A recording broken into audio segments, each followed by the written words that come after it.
இதே 3வது பாட்டில், நேற்று சொன்ன அதே 3வது பாட்டில் நான் இன்றைக்கி சொல்கிறேன். இன்னொரு வார்த்தைக்கு அர்த்தத்தை பாருங்கள். அதே ஸ்ரீ சுப்பிரமணிய வேஷத்தில் 22வது கேள்விக்கு பதிலாக கொடுக்குறார். குமரன் அப்படிங்கிறது என்ன பொருள் அப்படின்னு சொல்லி சுவாமி எழுதுகிறார். இரு செவிகளையும் செவ்வேல் இயல்புடன் காக்க, வாயை முருகவேல் காக்க, நா பல் முழுதும் நல் குமரன் காக்க. அந்த குமரன்ங்கிறது இதில் விளக்கம் கொடுக்குறார். பார்த்துங்க. நாப்பல் முழுதும் நல் குமரன் காக்க, துரிசரு கதுப்பை யானை துண்டனார் துணைவன் காக்க. அந்த குமரன் அப்படிங்கிறதுக்கு என்ன அர்த்தம் அப்படின்னு சொல்லி கொடுக்குறார். இளம் வயதினன் 1, 2வது பிரம்மச்சாரி 2. அப்போ தேவிகளும் நித்திய பிரம்மச்சாரிகள். அப்போ குமரன் சொன்னக்கா என்னது? 16 வயது பாலகன். எப்பவுமே முருகனுக்கு 3 வேஷம் இருக்குது. குழந்தை ஒன்று கார்த்திகை பெண்களில் பார்த்தீங்க, அது ஒரு குழந்தைங்கிற பாலதண்டாயுதபாணி ஒன்று வைப்பாங்க. இன்னொன்று குமரன் இந்த மாதிரி ஒன்று வைப்பாங்க.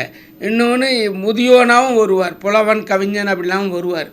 3ம் வந்தவர் முருகப்பெருமான் மட்டும்தான் சுவாமி எழுதியிருப்பார். அதே சமயம் அந்த குமரன் அப்படிங்கிறதுக்கு இன்னொரு அர்த்தமும் கொடுப்பார். 2 அர்த்தம் கொடுப்பார் சாமி. கு அப்படின்னு சொன்னால் அருவறுப்பு அப்படின்னுவார்.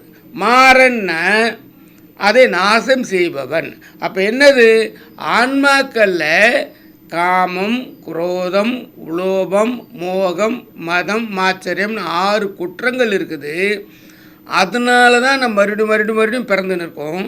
அந்த 6 நாசம் செய்யக்கூடியவன் குமாரன். அதனால் மலபந்தங்களை கெடுத்து நமக்கு அருளை கொடுக்கிறவர் குமாரன். அந்த குமாரன் அப்படின்னும் பொழுதே ஒரு வீட்டில் அத்தனை ரகசியங்கள் நல்லது நடக்கும். எல்லா கெடுதலும் போய் எல்லாமே அந்த உயிருக்கு நல்லது நடக்கும், புனிதம் கிடைக்கும். அப்போது அந்த மாதிரி ஒரு இதில் சண்முகத்தில் வரக்கூடிய ஒரு முருகனை இந்த மாதிரி உச்சரித்து ஒரு பக்தர்கள் வீட்டிலும் அவங்கள்ட்ட இருக்க கெட்டதெல்லாம் விலக்கி நல்லதை வரவழைக்கிறதுக்கு இன்று முதல் இந்த குடும்பங்கள் சுபிட்சமாக இருக்க பாம்பன் சாமியும் சண்முக கவசத்தையும் வணங்குவோமாக.